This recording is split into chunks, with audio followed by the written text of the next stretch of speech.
Hi, friends and future authors. This is Lynn Liquidity Smart, just back for another episode of Publishing for Professionals podcast. And today I am so stoked to have my guest on, who is also a client. I helped him with editing his book. He is a fabulous, fabulous networker, and he's going to give us his perspective on how you can use your book for networking, which is one of the best use cases for your self-published nonfiction book, especially if you are a thought leader in your space. But before I have Alex come in, I just wanted to remind you to make sure you follow and or subscribe to the Publishing for Professionals podcast wherever you are listening to it, because so you can get every episode dropped as soon as they come out every other Tuesday. All right, so today I am joined by my guest. My guest is Alex Tremble. Alex is an amazing networker.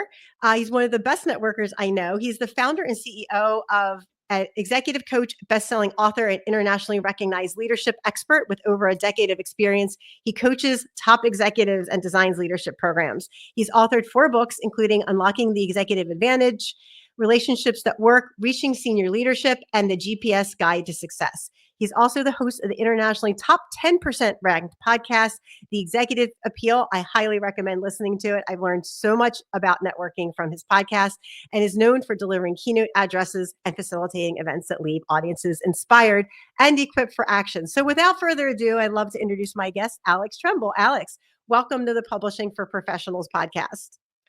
Thank you so much for having me. I do apologize. I have to call you out for misguiding our listeners, because she did not work on one of my books. She did not. That's not true. She's worked on multiple of my books. So yeah, I have to be very specific when we put that out there. Thank you, Alex. I appreciate that. I loved working together with you. It was such a great experience from my standpoint, especially. I just loved working with your work and your content is absolutely incredible. It's really great because I edit a ton of books. So I see content that's great and I see content that's not so great. You're definitely on the great list. So I appreciated working on your book because your content was so valuable. Well, and I appreciate you just not being just an editor, right? The reason why I think these projects turn out so well is because it's a different perspective. The reality is I see the world from my viewpoint, from my expertise, from my experience, and having someone who can look at this and make sure, one, that it makes sense to the reader, because at the end of the day, that's what it's for. It's not for me, it's for the reader. So making sure that the reader can actually understand exactly what I'm talking about, but also adding ideas to the table, which I always really appreciated from you. Well, thank you. I appreciate that. And ideation is definitely one of my specialties. And I really love adding some book coaching in addition to. But to your point, that's absolutely true. Because even with my work, I have my editor who I have look over my work because, again, right, it's someone outside your box that's giving you a different perspective. Because when you're in your box, you're writing Mhm. things and you're thinking, oh, the person's going to understand that. And they don't always because they're the reader, right? But we tend to miss that, and our brains are very good at filling in information for us that's not Mhm. actually there. So, Absolutely. so yeah, so let's start chatting about your books. I'm excited. So your last book that we worked on together, tell us about. Well, let me back up a little bit. First, tell us about your why you decided to write a book. Like, what made you decide to write The Executive Appeal? Um, so my first book was The GPS Guide to Success. And I wrote that I think in 2013, so a while back. And that was the reason was because I started off my career doing some crazy stuff.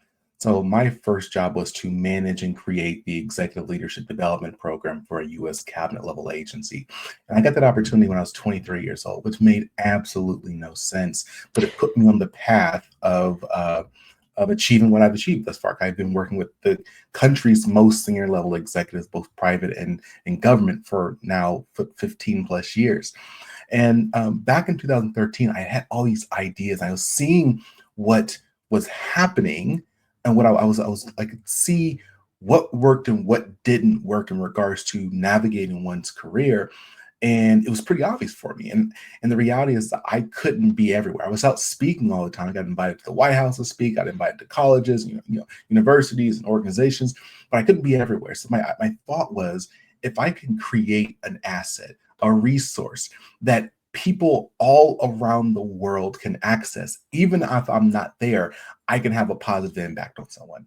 And that was the genesis of the first book, The GPS Guide to Success, was just being able to wanting to have a broader impact on people who I'd never maybe even meet. That was the first one. But the cool thing that came from that and every book moving forward is that the writing process it's so powerful itself. Just literally having to write down your ideas and communicate them in a way that makes sense to someone who had no extra context what you're talking about. It allows you to clear up your thinking. It allows you to create systems and processes and methods for doing stuff that can be replicated by other people. And again, allows you to, this is where, what we do right now is we focus on TB3, which is helping executive teams increase trust, proactivity, productivity, and ultimately that relies and ends up being profitability for the organization. But TP3 was thought through as I was writing. As I was able to put my ideas together and say, okay, how do I communicate this effectively to the audience? And this is why I'm such a huge proponent of writing, because it really does force you to clear up how you think about things. And so I have a question for you, because a lot of my clients really struggle with this aspect of writing, which you didn't, which was I was really impressed. But a lot of my clients just are like, I don't know where to start. Like, I'm not a writer. Like, what would you say to people who are listening to this, who are thinking that, and like, well, Alex, you could do it, but I can't. So what I always tell people, and again, you may have a different perspective, and I'd love to hear your perspective, is that if you're a professional, especially because if you're listening to this podcast, you are a professional. You are doing something. You probably have to write something at work, right? And what I pose you to think right now is writing is hard. I don't think writing is ever easy. But you know what's easier? Editing. Editing is so much easier than writing. And so that's how I approach my writing. Is my job initially is just to get all of my ideas out. Just literally, if I think this, I'll record it myself and I'll put it down. I just literally will create documents full of my ideas and the thoughts that I think need to be conveyed and I think that are important and so on and so forth. Because once I get all of that out, then I can just organize it and start editing it. And that has made the process for me writing so much easier. I think a lot of people get stuck when I talk to them. A lot of people get stuck when they think they need to write and edit at the same time. And that is not a great idea if you want to get this anytime soon. No, and I don't even do that as a professional writer. And that's exactly what I tell my clients. I'm like, all you want to do is just brain dump it on the paper. Don't worry about grammar. Don't worry about titles. Like, Mhm. you go back and clean that all up later, but just getting it out on paper, because the more ideas you get out on paper, the more ideas you have to write about in your book. So that's excellent advice. I love it. So with your book and your latest book, all of your books refer to professional networking, specifically for executives, which is why I invited you on here, because that is literally the people, my audience who are listening to this. What would you recommend? So you published your book, and you're a big networker. Obviously, that's your expert area of expertise. What would you recommend to people on how to network with a book that they have? And actually, let me back up a little bit. What do you say are the biggest advantages to having a book when you're networking? Well, For you admittedly, specifically, like, what did you see as your biggest advantages for networking with a book as opposed to when you didn't have a book? admittedly, it's almost an instant credibility, right? Because the reality is anyone can write a book. Anyone can write a book. Everyone does not write a book. And they don't write a book for a very key important reason. It's hard. And so it's like going to you're getting your undergrad or getting your undergrad degree. Does that mean that you're going to be doing does everyone say, oh wow, you got your undergrad degree, you know everything? No, because you end up going to different, extra education, different work experience, and so forth. But what it does share to everyone is that you were able to be committed for a period of time, which you have a certain baseline. And so having a book allow people to say, okay, at the bare minimum, this guy knows enough or he was committed enough on this topic to get through something that most people do not do. right? So that's the first thing. I think it does provide a level of credibility, does allow people to understand that you are someone who is dedicated and committed to getting something done, because then it's just not easy. The second piece is for having a book. It's almost, again, this is, I would say it's, you have to think about the purpose of your book, right? Mm. Like for me, I'm not looking to become a bestseller. Like I don't need to be on the New York Times. I'm not interested in that. We as a firm work with literally, I don't coach more than 10 executives at a time. I don't do more than 8 retreats in a year. We are very, very focused on who we serve, and the level of service that we provide requires that we have 24-hour access and so on and so forth. Like we can't, if we had hundreds of clients, we wouldn't be able to provide the service we do. So I said to say, I don't need this book to go everywhere, but I do need to go to the people, the specific people who we serve. And so having a book that is written that is more general, like, oh, leadership. Like leadership is not a great thing for, I would just say my personal, what I've learned is that leadership is not a great thing to write about, because it's everyone. And if it's for everyone, then it's for no one. So leadership for executives. Oh, wow. Leadership for executives in the auto industry. Wow. Leadership for executives in the auto industry who are experiencing burnout. Wow. You want to speak to the exact person who you work with, and if you've done that with your book and you titled it in a way that when you meet that person, you can say, hey, I have a gift for you. I have something I want to share with you. And they look at it and like, oh wow, this is for me. This is not a random book off the street. This topic is something that's important to me. Let me read it. I think those things are really important to be thinking about on the front end as you dive into this process. Absolutely, yes. And I talk a lot to people. That's one of the first things I do when I get onto a ghostwriting consultation. I ask them like, "What is the purpose of your book?" Because if you want to sell like a million books for $1 million, that's fine. But I hope you have a very good marketing plan in place, because that's a whole nother reason to write a book, right? But like I think your reason is why what most of my clients write their books for is that they want to have it as like a really great networking tool to stand out among the crowd. So when you do network with your book, how is it that you go about networking with your book, and how do you utilize it as a thought leadership piece? So normally there's two things I'll do. Either when I go somewhere, I will bring copies of my book with me, and I will always provide someone with a reason for why I'm giving a book. Generally speaking, it's not great to just give someone something because Mm. there's no real value tied to it. But you could say, "Hey, I really appreciate the conversation we've had, and the connection that we've had. Here's something I'd like to give you. This book is about building relationships. So the book before last is relationships that work. So here's something about building relationships, because again, this is what I'm an expert at. Do boom, boom, boom. Or hey, I really love that talk that you just gave. I like to share something with you on that topic. Here's my book that actually talks about some of the key pieces. But I like to also, do you mind if we meet for coffee? I'd love to talk to you about this more. So using it in addition to, so that just like not just leaving them out there whenever possible. Sometimes you are in spaces, and I 100% speak in rooms where my book is just at the table and everyone gets a copy of the book. Like that's just what it is. But whenever possible, I like to be the person giving that book to someone, because I can tell them why I'm giving it to them and why it was important, and then following it up with, "Hey, look, yeah, I'd love to connect with you next week or so. Can we make this happen?"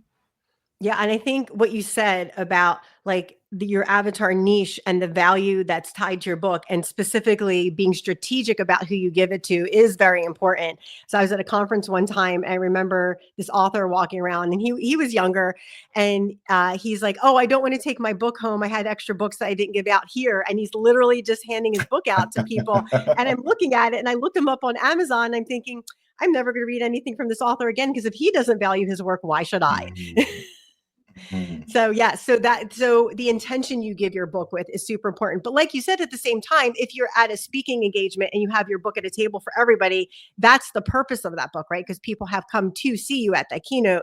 So they Mhm. usually are expect, like having a book just Yeah. enhances that excitement about wanting to talk to you about working with them, because they've seen your keynote. So that keynote is actually the strategic piece that hooks them into your book.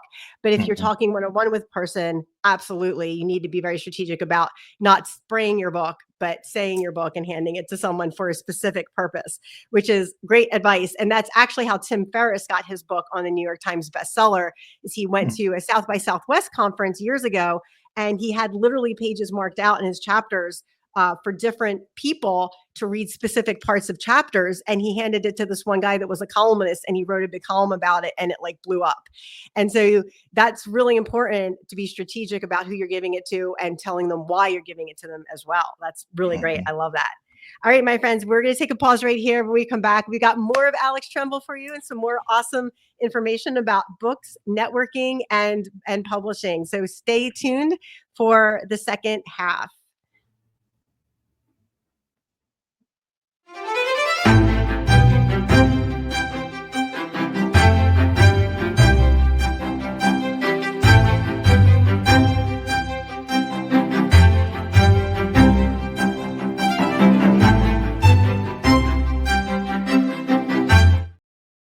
Okay, we're back with Alex Tremble, who is a multiple author and networking expert. He is the executives networking expert, which comes to my next question, Alex. So your coaching program is just geared towards executives, which is why I had you on here. But I'm curious, like there's consultants, there's coaches, there's all sorts of people out there you could have niche this book to. Why did you choose executives? You know, that's a great question. So I told you that my background started working with executive leaders. I've been doing it all of my adult career.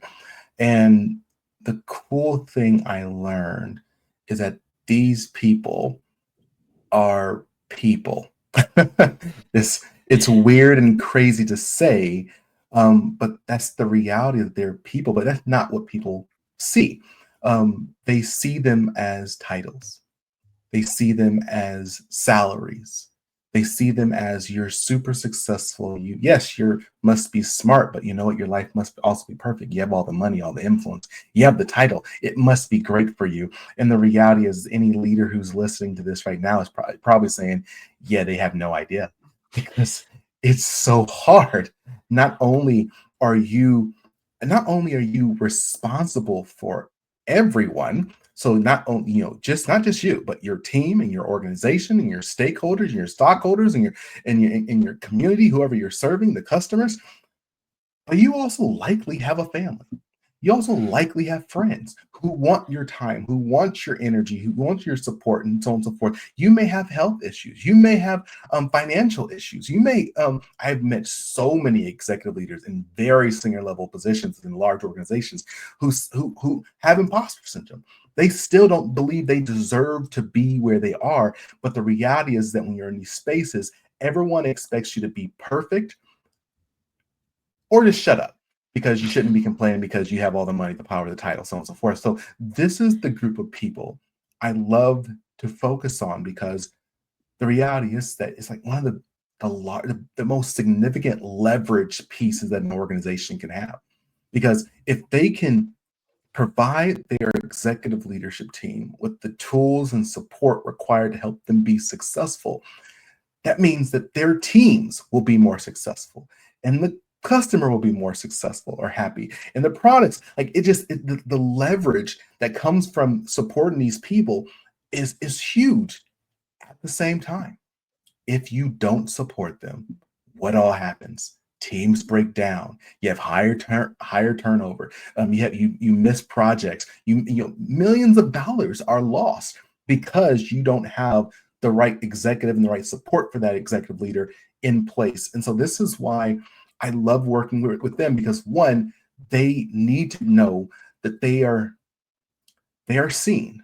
They have someone who is in their corner, who understands their situation, because reality, even that their friends and their parents and their spouses may love them, but still probably don't understand what they're going through. And so we are that for them. We make sure we serve them both from a one-on-one standpoint, which is the executive coaching, as well as as the broader context. No executive is in a vacuum. They all have a team. They have people around them. So that's why we provide the executive retreats. And taking it, one last thing on this is that this is why we talk about this from a psychological and sociological standpoint. So my background is in both psychology and sociology. And when I would tell people, like, look, if you go to psychology, it's great. You understand the person. That is really, really important. But if you go down the sociology route, you understand how the group operates and how the group functions. But why not understand both? If you understand how the individual thinks as well as how that individual will operate within the group, then you have a recipe for so much success. And this is why we both focus on the executive coaching for the individual as well as the retreats for the team that the individual is a part of. I think that last point you underscored about understanding both is so, so important. And a lot of people don't consider that. They're like, oh, here's company culture, here's work productivity, and here's leadership, right? And it's great if all three of those are working well together, like well, not together, but well on their own, right? And that increases work productivity. But what increases work harmony is when they work well together. And Mm, that's a huge difference between working well as just one team, like inside your team, and working well as mhm, an entire team. It gives a whole nother level to like what you can do if you're working in harmony with each other rather than everybody's putting out their own fires or everybody's doing their thing and keeping their head down, right? Because like working in a team, yes, sometimes you have to put your head down, but sometimes you have to put your heads together. mm. Oh, look, I love it. Preach. And yeah, and back to your point where you're talking about a lot of people view executives as like the people that make all the money and stuff. And it's funny because I was listening to another podcast one time and they said, the difference, there's really no difference between you and an executive because you both do the same thing in the morning. You get up and you put one pant leg on and you put the other pant leg on and you pull your pants up. Because they're people too. They just have more responsibilities. And with that responsibilities, like you said, like a lot of people don't understand how many responsibilities a leader has. Like for me, I've got a team I run to, and then I travel a lot, and then I have my family, and people are like, "Oh, Mhm, you have such a great life because you travel all the time," and that's all they see is that one aspect. And I'm like, "Well, yeah, the travel's fun, but I also have to coordinate everything and care for my family, right?" And so, it is great being a leader, but to your point, you also need more support because you have so many more responsibilities than someone who isn't a leader in a team member. Not that the other team members don't need support, but you need a different level of support. You need a different type of support, and you need it at different times than other people need it. So I think what you're doing for executives is so important for like the holistic executive experience, right? Not just their work and productivity, but how they work with their team, how they feel with their work, and how that overflows into your daily life when you come home with your family. Because if you're not happy at work, it's going to overflow somewhere, and that's not going to be a good mhm. place for it to overflow. I couldn't agree with you more. And if I can share really quickly two things. One, I was in a room with an executive team, and they had some senior leaders in the meeting as well. And the organization was going through a potential um, uh, financial crunch. So they're trying to figure out how they should do what they should do because they still wanted to give the broader organization pay increases. They still wanted to do that, but they weren't sure how to exactly make it work. And so one of the senior leaders was like, "Hey, I think all the executives should take a slight pay cut. If they take a slight pay cut, then we can make sure that everyone else gets the bonus and so on and so forth." And me being me, I'm looking around at faces and I'm like, some of these faces don't look happy. And Right? so I went to each of those executives. The first one I spoke to, this woman, she was like, "Alex, I can't do that. I'm taking care of me. I'm taking care of my parents. I have my kids in school. Like, I don't have extra money." And I spoke to every other leader, and they were all talking about the stresses they have. And I had to make the point later on when we came back together to have that conversation. It's like, I don't think we should be volunteering people's pockets because, again, they're people. Okay. And so, again, that's just another example of how easy it becomes to think that, oh, well, they got it. And I worked with another organization that was crazy. They there's an executive team that did so well. They did overproduced on some platforms, and they were going to initially recognize these leaders in front of the entire organization because for the hard work they did. At the last minute, they decided not to. Why did they decide not to? Well, Because if we recognize this executive leadership team, then other employees in the organization may feel like we're only focused on the leaders, on the executive leaders versus everyone else. So we're not gonna say anything publicly about it. We'll give everyone a pat in the back. And they felt like, why was I working here?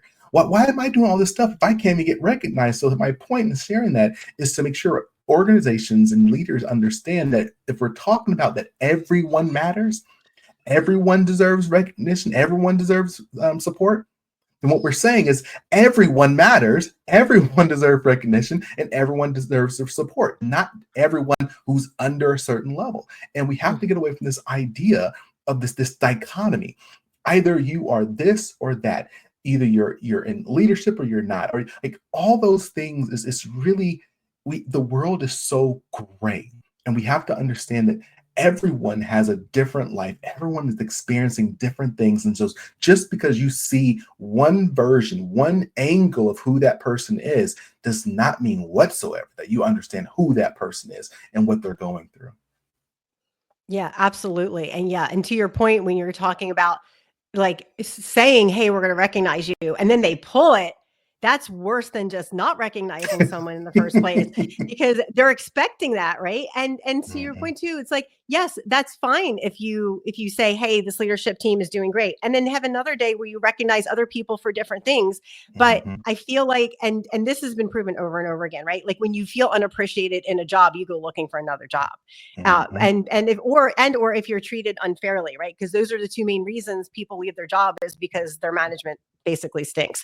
So, and they're not treating them with respect and or appreciation. So to do that really probably hurt the company morale big mhm. time because they had that in place and then pulled it away, which is not a great idea.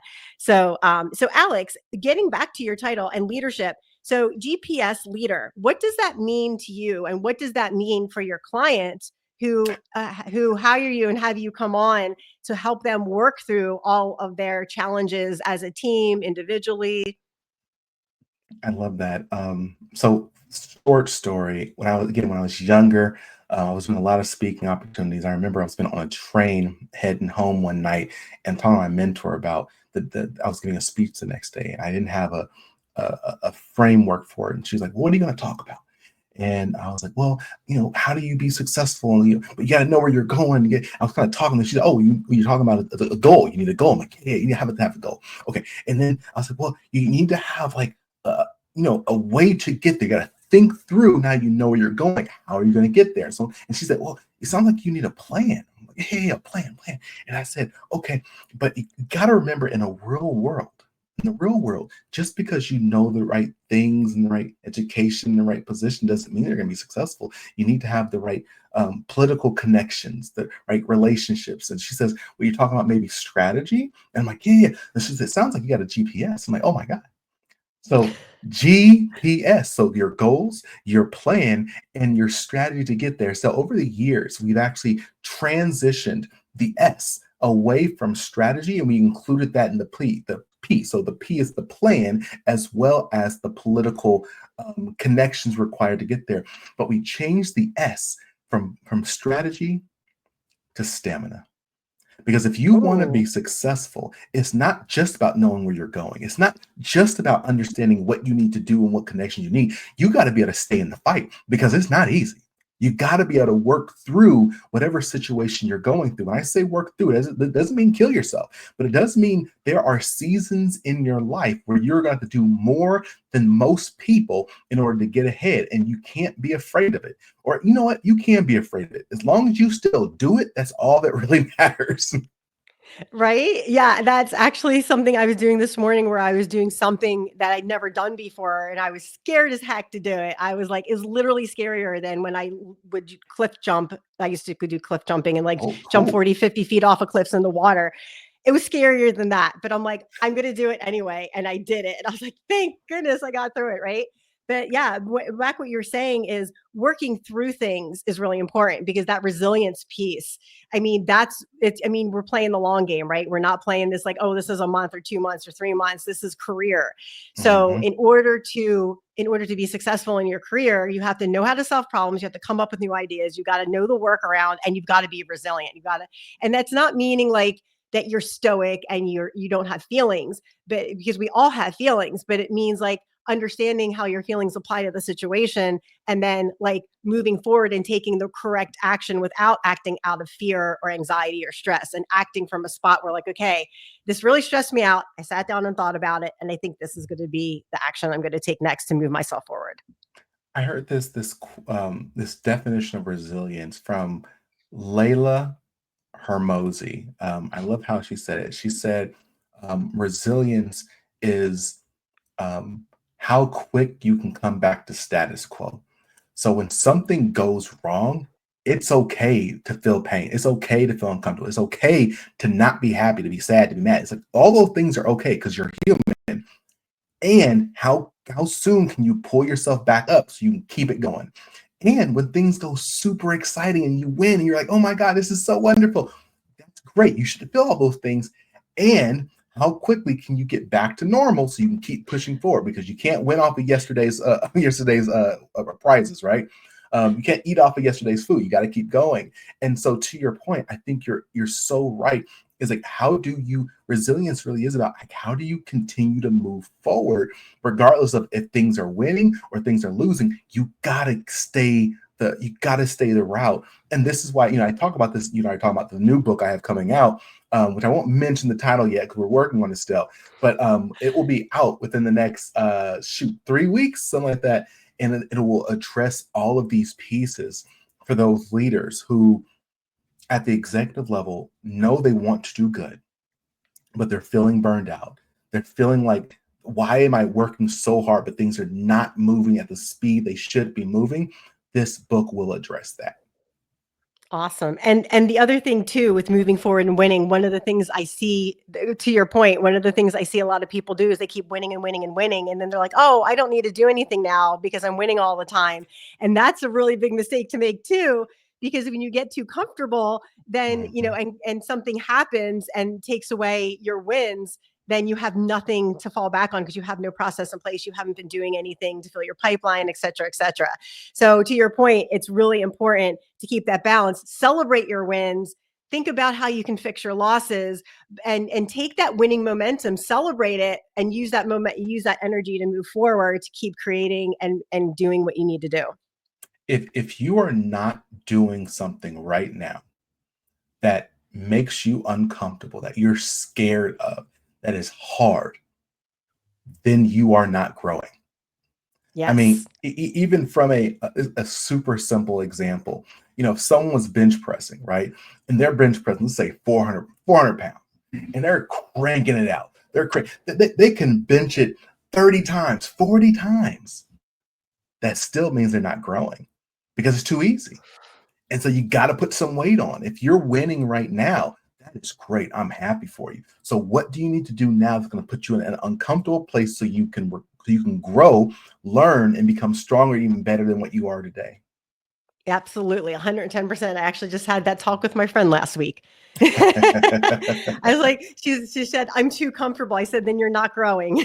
hmm hmm Which is why Absolutely. I'm so focused on, with the executives that we coach and the teams we work with, like we have to make sure that we're calling out that comfortable space, right?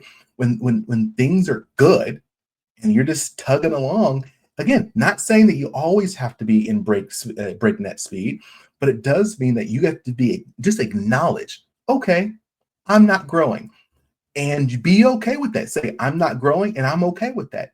Or I'm not growing, I got to do something about that.